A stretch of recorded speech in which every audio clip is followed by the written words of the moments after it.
Hi மக்களே, எல்லோரும் எப்படி இருக்கீங்க? நல்லா இருக்கீங்களா? என்னோட சித்தப்பா குளச்சல் பீச்சுக்கு போயிருக்காங்க. அப்போ விளமீனை பார்த்துட்டு ஃபோன் அடிச்சு, பிள்ளை விளமீன் இருக்குது வேணுமான்னு. நம்ம தான் விளமீன் எவ்வளோ இருந்தாலும் வச்சு விளாசுவோமே, வேகிட்டு வாங்கன்னு சொல்லியிருந்தேன். திடீர்னு பார்த்தா அதோட வாயில் இந்த மாதிரி ஊக்குலாம் மாட்டியிருக்கு. இது அந்த தூண்டிலில் போடுற ஊக்கு.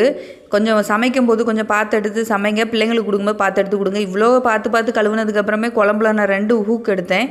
கொஞ்சம் பார்த்து எடுத்து குழந்தைங்களுக்கு கொடுங்க. இது தூண்டிலில் பிடிச்ச மீனுன்னு நினைக்கிறேன். நல்லா ஃப்ரெஷ்ஷாக இருந்துச்சு. ஃப்ரெஷ்ஷான மீனுன்னு கண்டுபிடிக்கணும்னா அதில் சுற்றி ஈ ஆடிக்கிட்டு இருக்கோம். அப்படி மீனையும் சிங்கையும் கழுவி விட்டுட்டேன். பிள்ளைங்க ஈவினிங்க்கு காணம் வச்சுட்டாங்கன்னு சொல்லி கேட்டுட்டு இருந்தாங்க. சரி, அப்படியே காணம் வச்சாச்சு. ஹஸ்பண்ட் ஈவினிங் வரும்போது ஒரு பார்சல் வாங்கிட்டு வந்தாங்க. என்னென்னு பார்த்தா கருவாடு தொக்குன்னு சொல்லிட்டு இருந்தாங்க. ஒரே ஒரு பேக்கிங் மாத்திரம் கொஞ்சம் மோசமாக இருந்து, மீதியெல்லாம் நல்லா இருந்துச்சு. உங்களுக்கு கருவாடு பிடிக்குமா? கமெண்ட் பண்ணுங்க. பொண்ணுங்க தானே ஆன்லைனில் ஷாப்பிங் பண்ணி பார்த்துருப்பீங்க ஏதாவது பார்த்தா. ஆனால் இங்கே அப்படியே ஆப்போசிட். என் ஹஸ்பண்ட் ஃபுல்லாக ஆன்லைனில் பார்த்து ஒரே வாங்குறதா இருக்கும். கருவாடு பிடிச்சவங்களுக்கு பிடிக்கும் போல. என் ஹஸ்பண்டுக்கு அவ்வளோ கருவாடு பிடிக்காது. 1 2 பார்சல் மாத்திரம் நல்லா இருந்துச்சு. மீதி எல்லாமே கொஞ்சம் கருவாடு ஸ்மெல் தூக்கலாக இருந்துச்சு.